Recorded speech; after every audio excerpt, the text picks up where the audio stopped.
Сәлем достар, қалдарыңыз қалай? Бүгін біз сіздермен грамматикалық тақырыптардың бірі adjectives ending in ed and ing. Етістікке ed және ing жұрнағы жалғанып, сын есім жасалынады. Оған қазір ed мен және ing жұрнағының айырмашылығын қазір толығымен айтатын боламын. Алдымен каналға тіркеліп, подписаться батырмасын басып, видеоны соңына дейін қарауларыңызға кеңес беремін. Adjectives plus ed.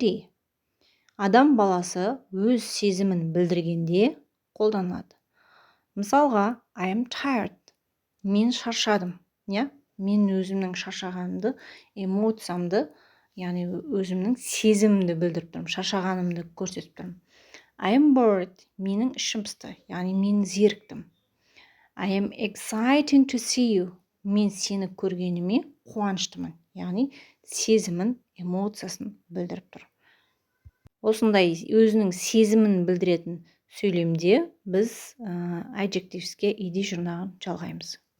Сонымен қатар магистратура тесттерінде және ОБТ тесттерінде осындай сұрақтар кездесіп жатады. Соған бір лайфхак, feel, become, get етістіктерінен кейін сын есімге adjectives, яғни сын есімге ed жұрнағын жалғаймыз.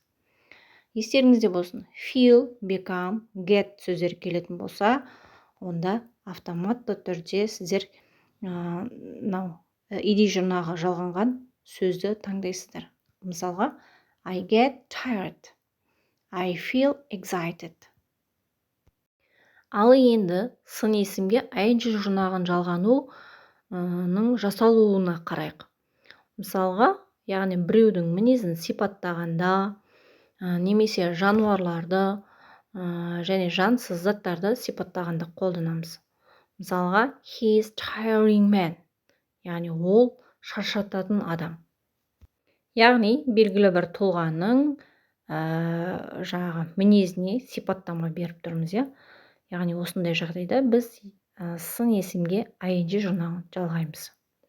Сонымен қатар тағы да бір лайфхак. Егер сөйлемнің басында it's және I find деген фразалармен басталынатын болса, онда етістіктен кейін adjectiveке ing жұрнағын қоямыз. Мысалы, it's boring film. Бұл іш пыстырарлық фильм, қызықты емес. Немесе it's interesting film. Бұл қызықты фильм. Немесе тағы бір мысалға қараңыздар. That job was boring. Бұл жұмыс қызықты емес, яғни іш пыстырарлық, адам зерігетін жұмыс деп тұр. Яғни мысалға қарасаңыздар, бұл жерде фильм, қандай фильм? Сол сипатталып тұр, яғни қызықты немесе іш пыстыратын. Жұмысқа да сипаттама беріп тұр. Яғни етістікке ed жұрнағы жалғанғаны бұл адам өзінің сезімін, эмоциясын білдірген кезде қолданылады.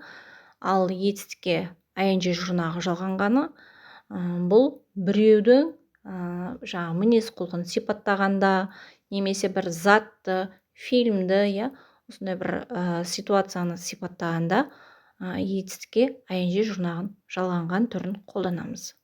Етістікке ing жұрнағы жалғанған жағдайда да және ed жұрнағы жалғанған жағдайда да екеуінде де көп қолданылатын сөздер бар. Олар мысалға amazing, amazed, troubling, troubled, inspiring, inspired, exciting, excited, worrying, worried, annoying, annoyed, insulting, insulted, fascinating, fascinated.